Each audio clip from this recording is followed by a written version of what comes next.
Hey there, just wanted to do an unboxing video of my parts from farmertec. It's for Still ms391. So these are the crankcase bolts and two bar nuts, because sometimes they get stripped out when trying to remove the stud from the crankcase. Intake boot. The lighting isn't that great, but that's the intake boot. I'll show them once they're all out of the box too. Seals. And the cylinder. This isn't the best video, obviously, but I'll show you the idea. So, and the cylinder. Pulse line. And I just use the same base. But I'll open that up, and the old one has a plug, so I'll just plug this one as well. And so cylinder, seals, intake, and then just some bolts, and that will get this 391 running again. And it was all this for $40 Canadian. Just this part alone from the dealership, they were gonna charge me $60, so good deal. I might do another video of once I take this plastic off. Sometimes the cylinders aren't that great, but if they run for a year or two, or a year, that's fine. That's good. And I do like to change these bolts because sometimes, well, they're more of a they make their own threads, but sometimes the threads are a bit different than factory, so just use the same bolts. Use the Hudzel bolts with the Hudzel cylinder. Anyways, thanks for watching. So I got it unpackaged, and this is what it looks like. Looks pretty good, actually. You know, it's Chinese.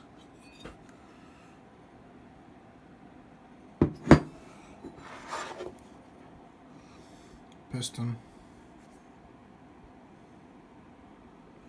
I don't know what that's marked. I think that's just nothing. Arrow goes towards the exhaust because the piston rings are split, and so one of the holes is right there and right there, and they're spaced differently so that the one will cover the other, so it keeps good compression. That's not 100% necessary. Like the Husqvarnas usually only have one piston ring, but there's pros and cons to having two and having one. But I'd say two is actually a little bit more reliable, because, you know, if one starts gumming up, you still have another one, right? But if they're gumming up, you have problems anyways, right? So, and then two piston rings, little clips.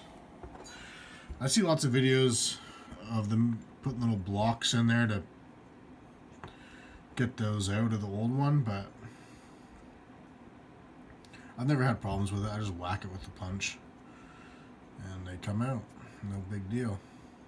And I've never had any issues with putting side load on the bearings. Like, I actually usually just put a little oil on the rings, and I run her dry, just so none of that oil sips down onto that surface. Because a lot of times the oil will sip and go on the gasket surface and wreck the seal. So I just put very little oil on all these parts, but I make sure I put lots of silicone, squish it down, and then I fire it up and run it maybe for, I don't know, to be honest, I usually just fire it up kind of tune the carb a bit. If it seems normal, I give her full throttle right away. And the oil from the mixed gas with the oil lubricates all the parts, no problem. So you usually know right away what the problem is, depending on how it runs. If there's a problem, pretty easy to diagnose once you know what's going on. And with tuning, the low, put the high at 1. Doesn't really matter because that's not what's going to affect it running at the beginning. Open the idle just so when you have the carb apart, set the idle so it's just barely opening, and then put the low at 1 1/4, and then lean it out, turn it in, lean it out until it starts revving up, and then back it out until it goes blip, blip, blip, blip, almost dies.